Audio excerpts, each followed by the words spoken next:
नमस्कार। औद्योगिक प्रशिक्षण संस्थानों के व्यवसाय बिल्डर के विषय सैद्धांतिक की पाठचर्या में अंकित प्रसंग गैस वेल्डिंग में इस्तेमाल होने वाली विभिन्न प्रकार की गैसें, ऑक्सी एसिटिलीन फ्लेम के प्रकार एवं उनके उपयोग पर आज मैं आपको प्रशिक्षण प्रदान करूंगा। तो चलिए सबसे पहले हम यह जानते हैं कि फ्लेम क्या है। गैस वेल्डिंग में ब्लो पाइप की नोजल या टिप के में एक ज्वलनशील गैस तथा ऑक्सीजन को मिलाकर जो लौ उत्पन्न की जाती है उसे ज्वाला या फ्लेम कहते हैं।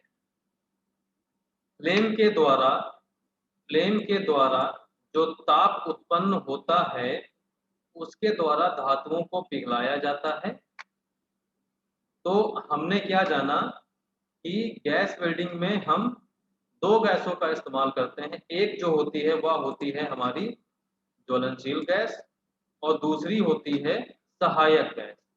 सहायक गैस जो हमारी होती है वह होती है ऑक्सीजन।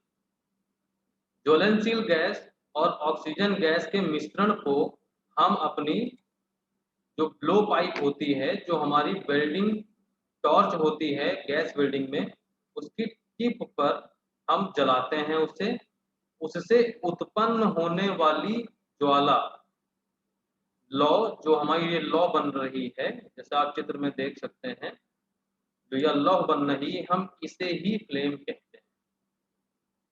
होता क्या है, फिर जब हमारी लौ बन जाती है तब हम इससे अपने धातु को पिघलाते हैं।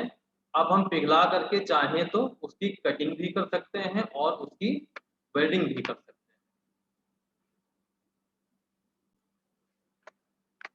तो इस प्रकार हम दो गैसों को मिलाकर ज्वाला या फ्लेम बनाते हैं और उसके बाद उस ज्वाला या फ्लेम की सहायता से उसे उत्पन्न होने वाली ताप की सहायता से, हीट की सहायता से हम वेल्डिंग या कटिंग करते हैं। चलिए अब हम जानने की कोशिश करते हैं कि हमारी फ्लेम के कितने मुख्य भाग होते हैं। ऑक्सी एसिटिलीन फ्लेम के विभिन्न भाग। जो हमारे फ्लेम के जो मुख्य होते हैं वो तीन भाग होते हैं। सबसे पहला जो होता है, हम तीन कोण बनते हैं हमारी फ्लेम में। जो सबसे पहला कोण बनता है वह हमारी कहलाता है भीतरी कोण। दूसरा जो हमारा है वह कहलाता है मध्य कोण, जिसे हम इंटरमीडिएट रिड्यूसिंग जोन भी कहते हैं। और तीसरा जो हमारा बनता है वह होता है बाहरी भाग, आउटर एनवलप या ऑक्सीडाइजिंग जोन। यह हमारे किसी भी फ्लेम के मुख्य भाग होते हैं। जैसा कि आप चित्र में यहाँ देख पा रहे हैं, हमारी जो फ्लेम है, यह जो हमारा हिस्सा इस जगह से पीछे, यह हमारी वेल्डिंग टॉर्च है, नोजल जिसे हम कहते हैं। नोजल जो उसमें लगती है, उसके बाद यह हमारा इनर कोन है, ये जो कि बहुत ही अलग चमकीला होता है, इसे उसे ब्राइट ल्यूमिनस इनर कोन का नाम दिया गया है। यह जो हमारा दूसरी जो कोन है, यह हमारी जो मध्य कोन है, जिसे हम इंटरमीडिएट रिड्यूसिंग जोन भी कहते हैं। यहाँ पे इसे एसिटिलीन फेदर भी कहा गया है, क्योंकि यह जो फ्लेम हमारी जो कोन बनता है, यह हमारा एसिटिलीन गैस की जलने की वजह से यहाँ पे हमारी गैस जलती है। और जो बाहरी को भाग है, उसे हम ब्लू एनवलप या बाहरी भाग कहते हैं। इसे ब्लू एनवलप का नाम इसलिए दिया है क्योंकि यह देखने में नीले रंग का होता है। यह हमारे चित्र के माध्यम से हमने यहाँ पे अपनी फ्लेम के विभिन्न भागों के बारे में जाना। अब हम जानने का कोशिश करते हैं कि ऑक्सी एसिटिलीन फ्लेम कितने प्रकार की होती है।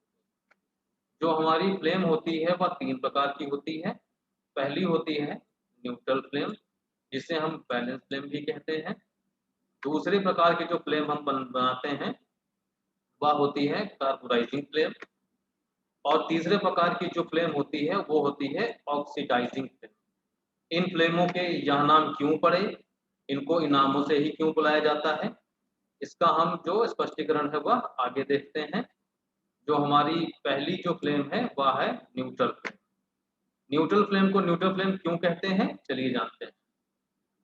इस प्रकार की फ्लेम में ऑक्सीजन और एसिटिलीन को ब्लो पाइप में बराबर मात्रा में मिलाकर जलाया जाता है। इसके भीतरी कोण के सिरे पर गैसों को पूर्ण दहन होता है। इसकी भीतरी कोण लंबाई में अधिक और आगे से गोल होती है। तो जैसा कि हमने जाना, न्यूट्रल फ्लेम को हम न्यूट्रल इसलिए कहते हैं क्योंकि इसमें हम ऑक्सीजन एवं जो हमारी एसिटिलीन गैस होती है, इन दोनों को बराबर मात्रा में लिया जाता है। बराबर मात्रा में लेने की वजह से ही हम इसे न्यूट्रल फ्लेम कहते हैं। जैसा कि आप ब्लो पाइप में बराबर मात्रा में मिलाकर जलाया जाता है।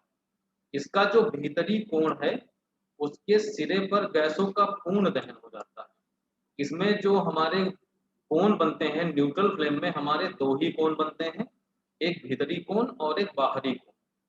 इसमें हमारा मध्य कोण नहीं बनता है क्योंकि इसमें जो हमारी एसिटिलीन गैस है वह हमारी भीतरी कोण में ही पूरी तरीके से जल जाती है। जब हमारी एसिटिलीन गैस वहीं पर पूरी जल जा रही है तो इसमें मध्य कोण नहीं बनता है, क्योंकि मध्य कोण जो होता है वो भीतरी कोण से बची हुई एसिटिलीन गैस का बनता है। इसका जो भीतरी कोण होता है उसकी लंबाई अधिक होती है और भीतरी कोण का जो सिरा है, जो उसका टिप होता है, वह उसका गोल होता है। इस फ्लेम का बाहरी भाग नीला होता है। हम इस फ्लेम का इस्तेमाल भी सबसे ज्यादा अधिक करते हैं। इस फ्लेम का इस्तेमाल सबसे ज्यादा होता है। न्यूट्रल फ्लेम का तापमान 3200 डिग्री सेंटीग्रेड तक होता है। इस फ्लेम का प्रयोग mild steel, cast iron, stainless steel, तांबा और एल्युमिनियम की वेल्डिंग के लिए किया जाता है। अब जैसा कि मैंने अभी आपको बताया कि न्यूट्रल फ्लेम जो हमारी होती है उसमें हम अपने भीतरी कोण में ही अपने एसिटिलीन गैस को पूर्णतः दहन कर लेते हैं, जला लेते हैं, जिसकी वजह से हमारी जो मध्य कोण है वह नहीं बनता है एवं जो इसका तापमान होता है न्यूट्रल फ्लेम का वह 3200 डिग्री सेंटीग्रेड तक पहुंच जाता है। इसका जो भीतरी कोण होता है उसका सिरा जो होता है वह गोल होता है एवं इसमें भीतरी कोण के बाद सीधा बाहरी कोण होता है। इसका न्यूट्रल फ्लेम का इस्तेमाल हम करते हैं, स्टील की वेल्डिंग के लिए करते हैं, कास्ट आयरन की वेल्डिंग के लिए करते हैं, स्टेनलेस स्टील की वेल्डिंग के लिए करते हैं, तांबा और एल्युमिनियम की वेल्डिंग के लिए भी हमारा न्यूट्रल फ्लेम का ही इस्तेमाल किया जाता है। यह जो हमारा चित्र दर्शा रहा है यह हमारा न्यूट्रल फ्लेम का चित्र है। जैसा कि आप देख सकते हैं कि यहाँ पे दो ही कोण बने हुए हैं। यह हमारा एक इनर कोण और यह हो गया बाहरी कोण। यहाँ पे हमारा किसी भी प्रकार का मध्य कोण नहीं बना हुआ है क्योंकि हमारा जो गैसों का दहन है वो हमारे इनर कोण में ही हो गया। अब देख सकते हैं कि हमारा इनर कोण जो बना हुआ है वह थोड़ा सा गोल आकार का भी है, वह लौह की आकार का भी। इस चित्र से हमारा और भी कॉन्सेप्ट क्लियर हो जाएगा कि हमारी फ्लेम कैसी दिखती है। अब हम जो दूसरी फ्लेम के बारे में जानेंगे वह होगी हमारी कार्बोराइजिंग फ्लेम। कार्बोराइजिंग फ्लेम को कार्बोराइजिंग फ्लेम क्यों कहते हैं, चलिए हम इसके बारे में देखते हैं। इस फ्लेम में एसिटिलीन की मात्रा अधिक होती है। हमारी जो एसिटिलीन फ्लेम है, एसिटिलीन जो गैस हम इस्तेमाल करते हैं गैस वेल्डिंग में, यहाँ पर हम एसिटिलीन की मात्रा अधिक रखते हैं। कार्बोराइजिंग फ्लेम में 3 भाग होते हैं। इसके बीच के भाग को इंटरमीडिएट जोन भी कहते हैं। हमारी जो कार्बोराइजिंग फ्लेम है उसमें हमारे 3 भाग होते हैं और जो हमारा इसका जो दूसरा जो बीच का भाग बनता है उसे मध्य जोन कहते हैं, उसे इंटरमीडिएट जोन भी कहते हैं। और यह भाग जो है वह सफेद रंग का होता है और अंदर और और यह अंदर के भाग को ढककर रखता है। जो हमारा जो इनर कोन होता है उसको ढककर रखता है।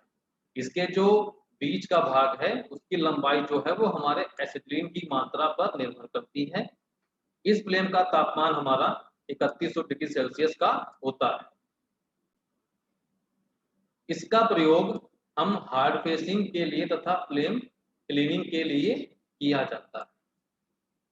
अब हम जैसे देख सकते हैं कि हमारा इसको हमने कार्बोराइजिंग फ्लेम क्यों कहा, क्योंकि इसमें हमारी एसिटिलीन की मात्रा हम अधिक रखेंगे।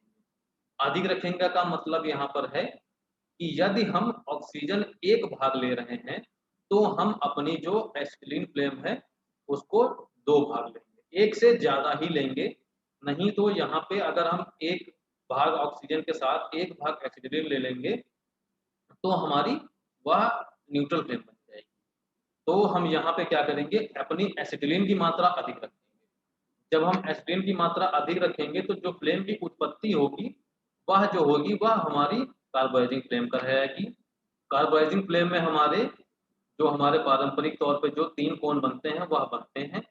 इसका जो इंटरमीडिएट कोण होता है वह सफेद रंग का होता है और इसके जो इंटरमीडिएट कोण की जो बीच के जो भाग की लंबाई होती है वह हमारे जो एसिटिलीन फ्लेम है उसके अनुसार होती है। यदि हम एसिटिलीन की मात्रा कम रखेंगे तो वह भाग हमारा छोटा रहेगा और जैसे जैसे हम अपनी एसिटिलीन की मात्रा बढ़ाते जाएंगे वैसे वैसे हमारा जो इंटरमीडिएट जोन है उसकी लंबाई बढ़ती जाएगी। इसका जो हमारा तापमान होता है वह 3100 डिग्री सेल्सियस होता है। और जो इसके बारे में जानने वाली बातें हैं वह यह है कि जब भी हम एसिटिलीन फ्लेम बनाते हैं तो हमारी फ्लेम से काले रंग का धुआं निकलता है। यह भी हमारा एक निशानी है या चिन्ह है जिससे हम जान सकते हैं कि यह जो हमारी फ्लेम है यह कार्बोराइजिंग फ्लेम है।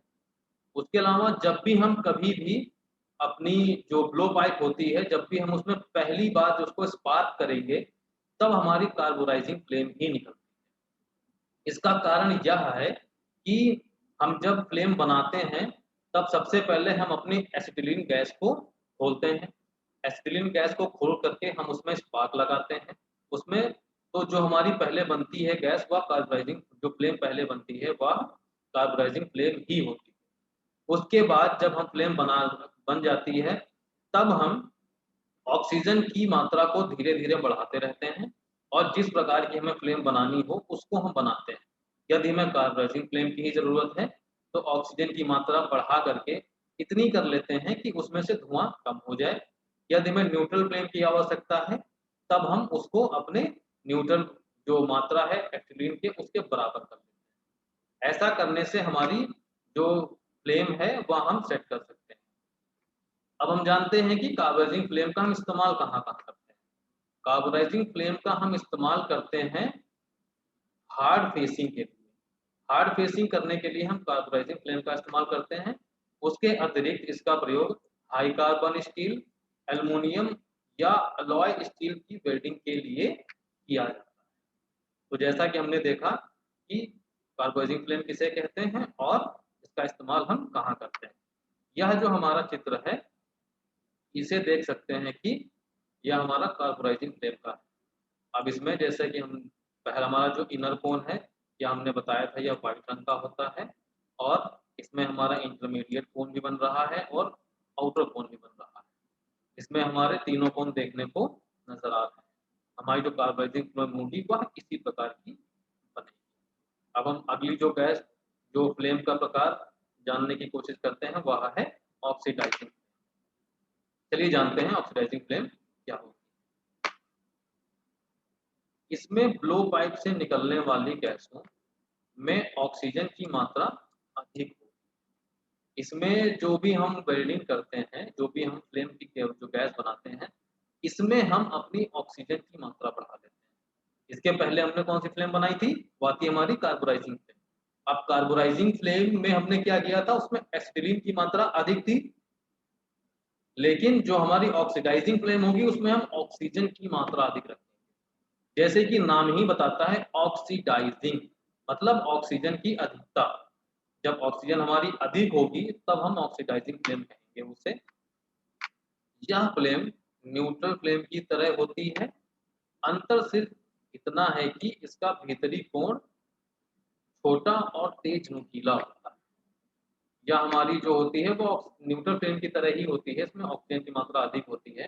देखने में हमारी न्यूट्रल और ऑक्सीडाइजिंग जो फ्लेम होंगी वह एक समान ही लगेंगी जब बनाएंगे हम। लेकिन जो इसका अंदर का भीतरी भाग होता है, हमारी न्यूट्रल फ्लेम में जो भीतरी भाग होता है वह होता है गोल, और यहाँ पे जो हमारा भीतरी भाग बनेगा वह बनेगा बिल्कुल तेज नुकीला। यह अंतर है हमारा ऑक्सीडाइजिंग और न्यूट्रल फ्लेम का। जो हमारी ऑक्सीडाइजिंग फ्लेम का जो तापमान होता है वह होता है 3300 डिग्री सेल्सियस। इसका तापमान सबसे ज्यादा होता है, इसका तापमान 3300 डिग्री सेल्सियस तक पहुंच जाता है। इस फ्लेम का प्रयोग हम स्टील, स्टील कैट्स, आयरन, पीतल और कांसे की वेल्डिंग के लिए किया जाता है। यह जो हमारी फ्लेम है, इसका हम इन धातुओं पर हम अपना वेल्डिंग करते हैं। उसके अलावा जो कुछ बातें जानने वाली हैं वह यह है कि जब भी हम ऑक्सीडाइजिंग फ्लेम बनाते हैं, तो जैसा कि मैंने अभी आपको बताया था कि सबसे पहले हम बनाते हैं अपनी कार्बोराइजिंग। कार्बोराइजिंग फ्लेम जब हमारी बन जाती है, तब उसके बाद हम उसमें ऑक्सीजन की मात्रा बढ़ाते रहते हैं, तब जाके बनती है हमारी कौन सी, न्यूट्रल फ्लेम। सबसे पहले कौन सी बनाई, कार्बोराइजिंग फ्लेम। क्यों? क्योंकि हम उस टाइम इस फ्लेम की मात्रा अधिक रखते हैं। फिर हमने फ्लेम को लेकर बढ़ाते हुए ऑक्सीजन न्यूट्रल फ्लेम तक, और जब हम ऑक्सीजन की मात्रा एसिटिलीन से ज्यादा हो जाती है, तब वह बन जाती है हमारी ऑक्सीडाइजिंग। ऑक्सीडाइजिंग फ्लेम की जो हमारा पहचान है कि ऑक्सीडाइजिंग फ्लेम हमारी फड़फड़ फड़फड़ की आवाज करती है। बाकी जो हमारी न्यूट्रल फ्लेम और कार्बोराइजिंग फ्लेम होती है वह बहुत ही शांत होती हैं। उन फ्लेमों में किसी भी प्रकार की आवाज नहीं आती, लेकिन जो हमारी ऑक्सीडाइजिंग फ्लेम होती है इसमें आवाज होती है। यह जो हमारा चित्र देख सकते हैं यह ऑक्सीडाइजिंग फ्लेम का है। अब जैसा कि आपने देखा था अभी कि हमारा न्यूट्रल फ्लेम की जो हमारी भीतरी कोण थी वह थोड़ी सी गोल थी, लेकिन यहाँ पर आप देख सकते हैं कि ऑक्सीडाइजिंग फ्लेम का जो भीतरी कोण है वह बिल्कुल नुकीला है, और उसके बाद हमारी आउटर ब्लू एनवलप। यह जो चित्र हमारा है यह है हमारी ऑक्सीडाइजिंग फ्लेम। चलिए अब हम जानते हैं कि जानने की कोशिश करते हैं कि हम अपनी गैस वेल्डिंग में कौन कौन सी गैसों का इस्तेमाल करते हैं, एवं उनका तापमान कितना है, और उनको हम कहाँ कहाँ प्रयोग करते हैं। जो हम देख सकते हैं अपनी स्क्रीन पर कि ऑक्सी एसिटिलीन, यह जो मैंने अभी आपको बताया, इसमें ऑक्सीजन एवं एसिटिलीन गैस का प्रयोग होता है। इसका तापमान हमारा 3100 से 3200 डिग्री सेंटीग्रेड तक जाता है। जो दूसरी प्रकार की हमारी गैस वो फ्लेम में इस्तेमाल होने वाली गैस है वह ऑक्सी कोल गैस। यहाँ पे हम ऑक्सीजन और कोल गैसों का इस्तेमाल करते हैं, जिसका तापमान हमारा 1800 से 2200 डिग्री सेंटीग्रेड तक जाता है। तीसरी जो हमारी फ्लेम है वह है ऑक्सी हाइड्रोजन फ्लेम, मतलब हम इसमें ऑक्सीजन और हाइड्रोजन का इस्तेमाल करते हैं, और इसका तापमान जो होता है वह 2400 से 2700 डिग्री सेंटीग्रेड तक जाता है। उसके बाद जो हमारा अगला है वह है ऑक्सी ब्यूटेन, ब्यूटेन जिसे हम एलपीजी भी कहते हैं। इसमें ऑक्सीजन और हम ब्यूटेन गैस का प्रयोग करते हैं, और इस फ्लेम का जो तापमान है वह 2700 से 2800 डिग्री सेंटीग्रेड होता है। जो अगली है वह है ऑक्सी प्रोपेन फ्लेम। इसमें हम ऑक्सीजन और प्रोपेन गैस का इस्तेमाल करते हैं। इसका तापमान जो है हमारा 2450 से 2775 डिग्री सेंटीग्रेड तक जाता है। उसके बाद हमारा अगला है जो वह है वायु एसिटिलीन फ्लेम। इसे ऐसा नाम इसलिए दिया गया है क्योंकि यह लो प्रेशर वेल्डिंग में इस्तेमाल होती है। इसमें हम एसिटिलीन गैस सिलेंडर का इस्तेमाल करते हैं, एवं वायु से हमें ऑक्सीजन प्राप्त होती है। इसका जो तापमान जाता है वह 1825 से 1875 डिग्री सेंटीग्रेड तक जाता है। इसके बाद जो हमारी दो आखिरी फ्लेम है वह है प्राकृतिक गैस मीथेन एवं ऑक्सीजन। इसमें हम मीथेन गैस और ऑक्सीजन का इस्तेमाल करते हैं, और इसका जो हमारा तापमान है वह 2350 से 2750 डिग्री सेंटीग्रेड तक जाता है। चलिए अब हमने जो अभी जानी गैसें उनके बारे में थोड़ा विस्तार से जान लेते हैं। हैं कि इनका हम इस्तेमाल कहाँ कहाँ करते हैं। जैसा कि हमने बताया, पहली गैस जो देखी थी वह थी ऑक्सी एसिटिलीन। ऑक्सी एसिटिलीन यहाँ पर जो हमारी, जैसा कि मैंने पहले बताया था आपको कि हम जब फ्लेम बनाते हैं तो दो प्रकार की गैसों का इस्तेमाल करते हैं। एक होती है हमारी ज्वलनशील और एक होती है हमारी सहायक गैस। सहायक गैस वह होती है जो कि हमें हमारी ज्वलनशील गैस को जलने में सहायता प्रदान करे, और ज्वलनशील गैस वह होती है जिसमें अगर थोड़ा सा भी स्पार्क लगे तो वह तुरंत जल उठे। तो यहाँ पे हमारी ऑक्सीजन जो है, जिसे हम ऑक्सी यहाँ शॉर्ट में इस्तेमाल कर रहे हैं, यह हमारी सहायक गैस है, और एसिटिलीन जो है यह हमारी ज्वलनशील गैस है। इसका प्रयोग फेरस व नॉन फेरस मेटल और उनके अलॉय की welding, gas cutting, gauging of steel, gauging metal, spraying और हार्ड फेसिंग के लिए किया जाता है। मतलब इनका इस्तेमाल कहाँ कहाँ किया जाता है? इनका इस्तेमाल किया जाता है अलॉय की वेल्डिंग के लिए, गैस कटिंग के लिए, गाउजिंग ऑफ स्टील के लिए, स्टील की गाउजिंग के लिए भी करते हैं, और मेटल स्प्रे के लिए भी करते हैं, और हार्ड फेसिंग के लिए भी ऑक्सी एसिटिलीन फ्लेम का इस्तेमाल किया जाता है। उसके बाद जो हमारी दूसरी प्रकार की फ्लेम है वह है ऑक्सी कोल गैस फ्लेम। इसमें भी हमारा कोल गैस जो है वह हमारी ज्वलनशील गैस है, और ऑक्सीजन जो है वह हमारी सहायक गैस है। चलिए अब जानते हैं कि इसका इस्तेमाल कहाँ किया जाता है। ऑक्सीकोल गैस का प्रयोग पानी के नीचे स्टील की कटिंग के लिए किया जाता है। ऑक्सीकोल गैस का इस्तेमाल हम अंडर वाटर स्टील कटिंग के लिए करते हैं, तथा स्टील की सिल्वर सोल्डरिंग के लिए भी इसका प्रयोग किया जाता है। यदि हमें स्टील की सिल्वर सोल्डरिंग करनी है तो भी हम ऑक्सीकोल गैस का इस्तेमाल करते हैं। तो इसके हमने उपयोग क्या जाने कि अंडर वाटर स्टील कटिंग के लिए किया जाता है, और स्टील की सिल्वर सोल्डरिंग के लिए भी किया जाता है। अगली जो हमारी गैस है वह है ऑक्सी हाइड्रोजन फ्लेम। इसमें हमारी हाइड्रोजन जो है वह ज्वलनशील गैस है, और ऑक्सीजन जो है वह हमारी सहायक गैस है।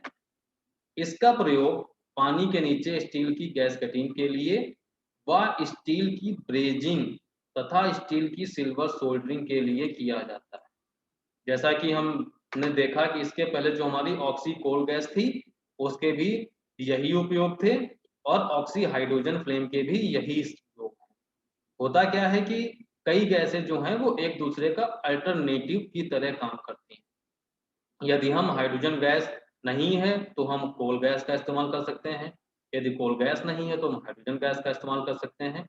इसका प्रयोग भी पानी के नीचे स्टील की गैस कटिंग के लिए व स्टील की ब्रेजिंग के लिए तथा स्टील की सिल्वर सोल्डरिंग के लिए किया जाता है। उसके बाद जो हमारी अगली है फ्लेम वह है ऑक्सीब्यूटेन। ऑक्सीब्यूटेन मतलब ऑक्सीजन और एलपीजी का इस्तेमाल। इसका प्रयोग जो मुख्यतः हम लोग करते हैं वह गैस कटिंग के लिए ही करते हैं। एलपीजी का हम लोग इस्तेमाल करते हैं गैस कटिंग के लिए ही करते हैं। तो एलपीजी का प्रयोग हम वेल्डिंग के लिए ज़्यादा ना करके हम इसको कटिंग के लिए इस्तेमाल करते हैं। उसके बाद जो अगली है हमारी ऑक्सीप्रोपेन फ्लेम।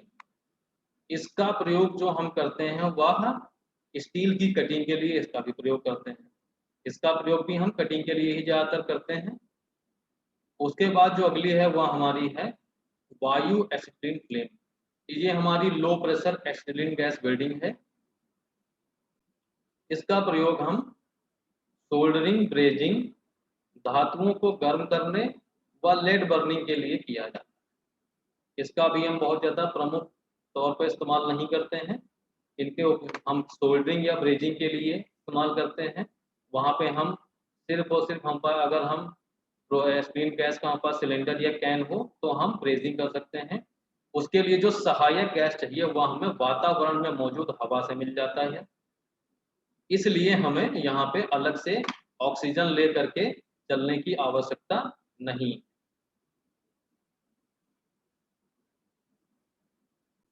चलिए अब हम कुछ धातुओं जो कि हमारे मुख्यतः अधिकतर इस्तेमाल होने वाले धातु हैं, उनकी वेल्डिंग के लिए हम किस प्रकार की फ्लेम का इस्तेमाल करेंगे उसके बारे में जानते हैं। हमारा जो पीतल है उसके लिए हम ऑक्सीडाइजिंग फ्लेम का इस्तेमाल करेंगे।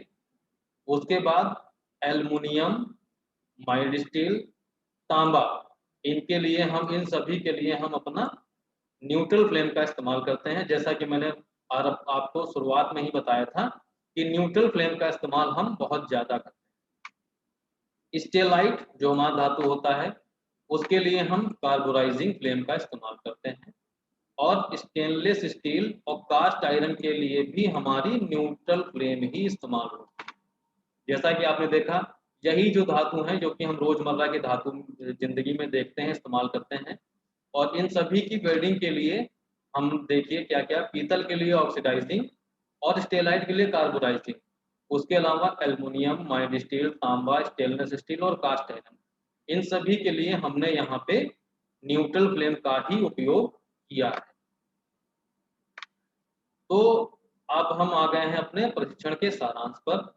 जो मैंने आज आपको जिन विषयों पर जानकारी दी वह है ऑक्सी एसिटिलीन फ्लेम के विभिन्न भाग, जो कि हमारे उसके इनर कोण, मध्य कोण और उसका बाहरी कोण था।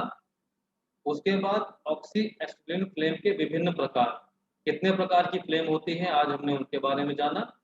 कौन कौन सी फ्लेमें थी हमारी? न्यूट्रल फ्लेम, कार्बोराइजिंग फ्लेम और ऑक्सीडाइजिंग, या हमने आज इसके बारे में पढ़ा यहाँ पे। उसके बाद गैस वेल्डिंग में प्रयुक्त होने वाली गैसें एवं उनके तापमान, आप इस वीडियो को रिवर्स करके आप वहाँ पे दी गई लिस्ट में से तापमान देख सकते हैं, नोट कर सकते हैं। और विभिन्न धातुओं की वेल्डिंग में उपयोग होने वाली गैसें, जो कि मैंने अभी आपको बताया। यह हमारा इतनी विषयों पे आज हमने अपना प्रशिक्षण प्राप्त किया है, या जो भी मैंने आपको आज प्रशिक्षण प्रदान किया है, यह हमारी एडवांस वेल्डिंग टेक्नोलॉजी की किताब जो कि प्रीतम ठाकुर द्वारा लिखी गई है, उनसे उस किताब से मैंने रेफरेंस लेकर के पूरा इसमें आपको प्रशिक्षण दिया है। आप यदि चाहें तो इस किताब से अतिरिक्त जानकारी के लिए इस किताब का इस्तेमाल कर सकते हैं।